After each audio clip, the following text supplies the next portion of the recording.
Students, आज बेटा हम आपको करवाने जा रहे हैं AC through register. AC through register क्या करिए, एक रजिस्टर लीजिए ऑफ रेजिस्टेंस आर। ठीक है बेटा, याद रखना जब आप इसमें से एसी पास करवाते हो ना, ये एसी है, ठीक है, तो याद रखना जो वी और आई होते हैं वो सेम ही डायरेक्शन में होते हैं। ठीक है, अब आपको इसको डायग्रामेटिकली मैं बता देता हूँ, लेकिन एक्चुअली ये चीज़ हमें प्रूव करनी है आज। बहुत क्लियर है कि ये आपका क्या होगा, π/2 होगा, ये पाई होगा, ये 3π/2 होगा, कुछ इस तरह से। तो अगर मैं करंट की बात करूं, ठीक है, इस तरह से मूवमेंट होगी। ठीक, ये एक्चुअली में क्या है, आपका इलेक्ट्रोमोटिव फोर्स है, और ये आप लोगों का क्या है, करंट है। और ये जो है यहाँ पे ये ई और यह क्या है, आई है। आज मुझे यही शो करना है कि इन case of AC, in case of AC we can write E instead of I and I instead of E. We have to prove this one. ठीक है, तो इसमें क्या करना है, अब हमें देखो हमारे पास मान लीजिए जो इसमें इंस्टेंट EMF है, जहाँ इंस्टेंटेनियस करंट है, जहाँ EMF वो क्या होगी, E = E0 sin omega t। और अगर हम मान लें कि I जो है वो करंट फ्लो कर रहा है किसी रजिस्टर में से, ठीक है, जिसका रेजिस्टेंस आर है, तो obviously according to Ohm's law तो आपको पता है V = IR, तो E क्या होगा, IR के इक्वल होगा कि नहीं होगा, होगा, क्योंकि हमें पता है कि जो करंट होता है वो कितना होता है, अकॉर्डिंग टू ओम्स लॉ जो V होता है वो IR के इक्वल होता है। अगर मैं इसको फर्स्ट मानूँ, इसको मैं सेकंड मानूँ, तो बेटा हमारा IR कितना आ गया, E0 sin ओमेगा t। तो यहाँ से I कितना आ गया, E0/R into sine omega T. But आप लोगों ने देखा होगा कि I जो है, ये जो पीक वैल्यू होती है वो तो E0/R होती है, this is the peak value of AC। तो इसलिए हमने क्या देखा,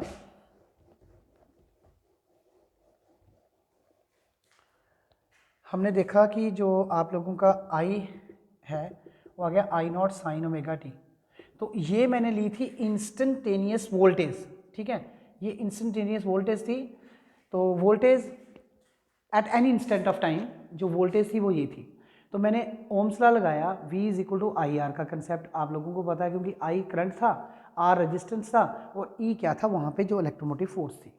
ठीक है, तो वहाँ पे हमने इन दोनों का कंपेरिजन लिया, तो IR इसके इक्वल आ गया, तो R आ गया E0/R। ठीक है, I = E0/R आ गया। तो आप लोगों ने देखा कि ये तो पीक वैल्यू ऑफ AC होता है, तो इसलिए ये क्या आ गया, this is the current eight any instant of time. AC में हमने इसको इंस्टेंटेनियस वैल्यू बोला हुआ है, I = I0 sin omega t को। तो हमने क्या देखा कि ये इस और इसमें, अगर इसमें और इसमें देखें, दोनों में एक डिफरेंस है। दोनों में देखो, I की जगह हमारे पास क्या है, E है, और E0 की जगह हमारे पास क्या है, I0। इट मीन्स दैट ये भी क्या थी, करंट की वैल्यू थी at any instant of time, ये वोल्टेज थी at any instant of time.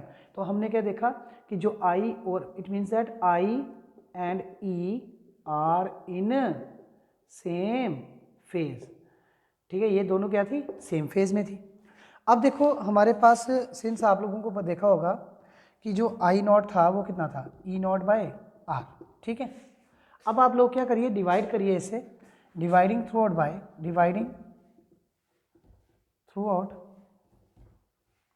Bye √2 के साथ डिवाइड कर दीजिए, वी गेट। तो बेटा ये आ जाएगा I0/√2 E0/√2 इंटू R। अब ये मैं क्यों कर रहा हूँ, इसके पीछे रीजन है, मैं आपको बताता हूँ अभी। एक्चुअली मुझे इफेक्टिव वैल्यू बतानी थी।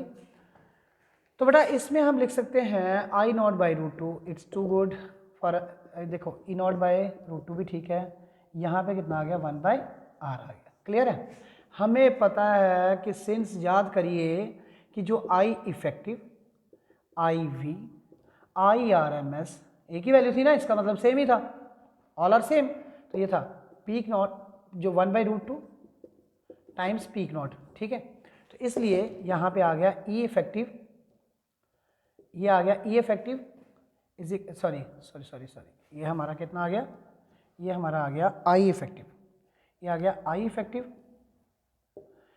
Is equals to E effective,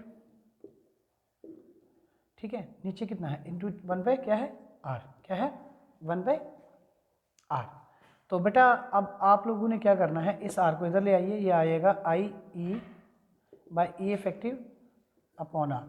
तो आर कितना मिल गया, E effective upon I effective. तो ये था बेटा रेजिस्टेंस का वैल्यू। तो ये हमारी आर की वैल्यू। तो जब भी आपने याद रखना है कि इन केस ऑफ, ये तो क्लियर हो गया ना, ई इफेक्टिव आई इफेक्टिव।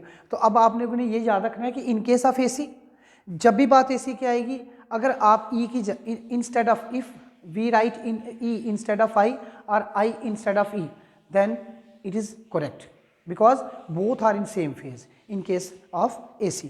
तो बेटा ये था हमारा आज का लेक्चर, क्लियर हो गया होगा आपको। तो कल हम निकालेंगे इसकी एवरेज पावर। ये था हमारा आज का lecture. Thank you very much.